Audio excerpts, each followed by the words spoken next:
Assalamualaikum warahmatullahi wabarakatuh. Apa kabar semuanya? Balik lagi bersama saya Siti Fatimah.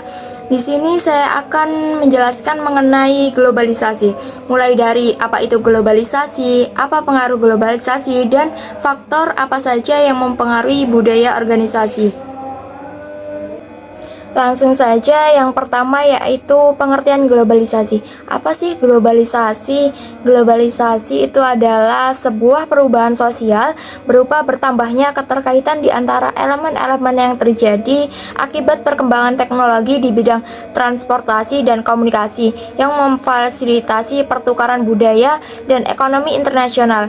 Globalisasi juga dapat diartikan proses di mana berbagai peristiwa, keputusan, dan kegiatan di belahan dunia dapat membawa konsekuensi penting terhadap berbagai individu dan masyarakat di belahan dunia lain. Selain itu, globalisasi juga berarti saling keterkaitan antara berbagai belahan dunia melalui terciptanya proses ekonomi, lingkungan, politik, dan pertukaran budaya. Jadi, globalisasi mencakup semua bidang seperti halnya proses perubahan sosial, arus informasi, aliran barang, jasa, dan uang, serta pertukaran budaya.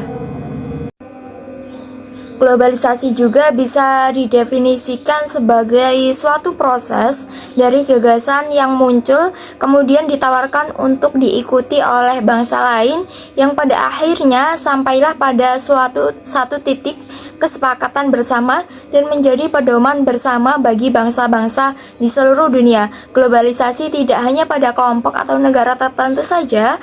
Globalisasi tidak hanya terjadi dalam suatu aspek kehidupan tertentu, namun globalisasi ini mencakup semua aspek kehidupan masyarakat.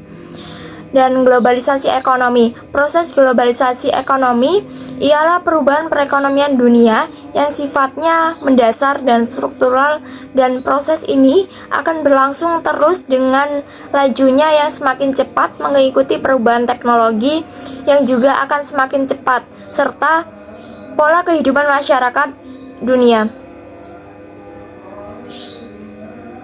Perkembangan ini telah meningkatkan kadar hubungan saling ketergantungan ekonomi dan mempertajam persaingan antar negara.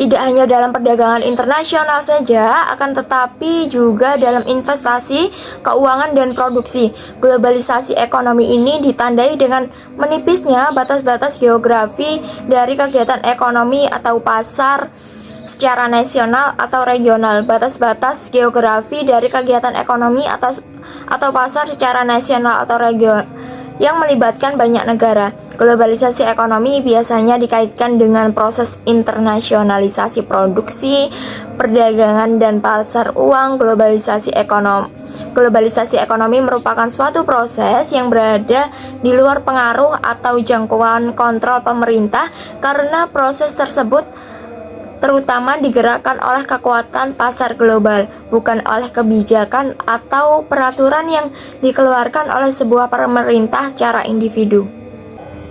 Yang kedua yaitu pengaruh globalisasi. Kehadiran globalisasi tentunya membawa pengaruh bagi kehidupan suatu negara dan juga bagi suatu organisasi. Globalisasi ekonomi memperlancar arus barang dan jasa keluar masuk dalam suatu negara. Perubahan pada era globalisasi adalah konstan, cepat, dan radikal yang mendesak organisasi untuk mengantisipasi perubahan yang ada. Globalisasi juga membuka arus tenaga kerja dari luar negeri untuk masuk ke angkatan kerja. Dengan menghilangnya batas-batas negara, memudahkan angkatan kerja untuk bekerja di negara manapun sesuai dengan keahliannya. Akibatnya, suatu organisasi akan memiliki keragaman atau diversitas baik dari budaya, ras, umur, gender, skill, maupun pendidikan. Kondisi ini mempengaruhi organisasi baik pengaruh positif maupun pengaruh negatif. Globalisasi juga memberikan pengaruh saling ketergantungan antar organisasi. Selain peran negara lain atau negara maju, perubahan sosial di negara-negara berkembang dipengaruhi oleh organisasi internasional dan bahkan perusahaan multinasional. Gaya hidup akan cenderung meniru budaya barat yang dianggap lebih maju. Globalisasi akan memberikan kesempatan kepada setiap organisasi untuk membuka usaha di setiap negara. Globalisasi memungkinkan perusahaan mencari sumber masukan seperti bahan baku, modal, dan bahkan pengetahuan ilmiah di pasar internasional dan mengalokasikan kegiatan-kegiatan tertentu di seberang lautan untuk memanfaatkan tenaga kerja atau modal murah. Budaya organisasi dari suatu perusahaan atau organisasi di negara A tidak menjamin bahwa budaya yang sama akan berhasil jika diterapkan di negara B, walaupun dalam organisasi yang sama. Praktek-praktek manajemen harus diubah guna mencerminkan nilai-nilai dari negara-negara yang berbeda di mana suatu organisasi beroperasi lebih lanjut ditambahkan para manajer harus menghadapi tugas sulit untuk menyeimbangkan kepentingan organisasi mereka dengan tanggung jawab terhadap masyarakat di mana mereka beroperasi. Masuknya karyawan asing dalam organisasi juga akan banyak mempengaruhi budaya yang telah ada dalam suatu organisasi. Salah satu tantangan yang paling penting dan berbasis luas yang sekarang ini dihadapi oleh organisasi adalah beradaptasi dengan individu-individu yang berbeda.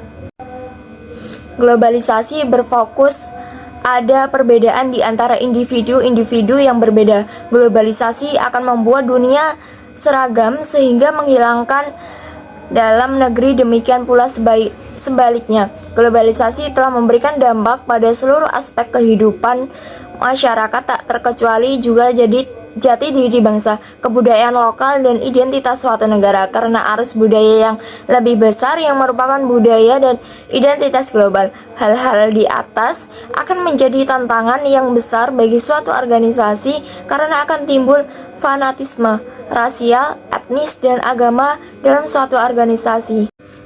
Selanjutnya, yang ketiga yaitu faktor-faktor yang mempengaruhi budaya organisasi. Budaya organisasi sebagai pola asumsi dasar diciptakan, ditemukan, atau dikembangkan oleh kelompok tertentu karena ia belajar mengatasi masalah adaptasi eksternal dan integrasi internal yang telah bekerja cukup baik untuk dianggap bernilai dan oleh karena itu diajarkan kepada anggota baru sebagai cara yang benar untuk memahami, memikirkan, dan merasakan sehubungan dengan masalah tersebut. Budaya suatu organisasi memberikan rangkaian contoh perilaku dari pemimpin instansi apa yang mereka lakukan, bukan apa yang mereka katakan. Dengan kata lain, kepemimpinan dalam instansi sangat berpengaruh budaya instansi tersebut. Sedangkan dalam tindakan manajemen adalah melakukan melalui desain struktur organisasi, desain sistem desain sistem dari prosedur, desain fasilitas, perayaan formal, serta ritual-ritual. Menurut Mondi, budaya organisasi dipengaruhi oleh beberapa faktor, yaitu ada 5. Yang pertama, komunikasi. Yang kedua, motivasi. Yang ketiga, karakteristik organisasi. Dan yang keempat, proses-proses administrasi. Dan selanjutnya, struktur organisasi. Yang pertama yaitu komunikasi. Komunikasi yang efektif dalam organisasi mempunyai dampak positif terhadap budaya perusahaan. Dengan komunikasi yang efektif, pihak manajemen dapat melakukan sosialisasi tujuan dan misi perusahaan, menyampaikan aturan perusahaan dan memberitahukan kebijakan-kebijakan yang ditetapkan. Pola komunikasi yang diterapkan dalam perusahaan akan menciptakan suatu pola tingkah laku karyawan dalam berhubungan antar mereka satu sama lain ataupun antara atasan dan bawahan. Yang kedua yaitu motivasi.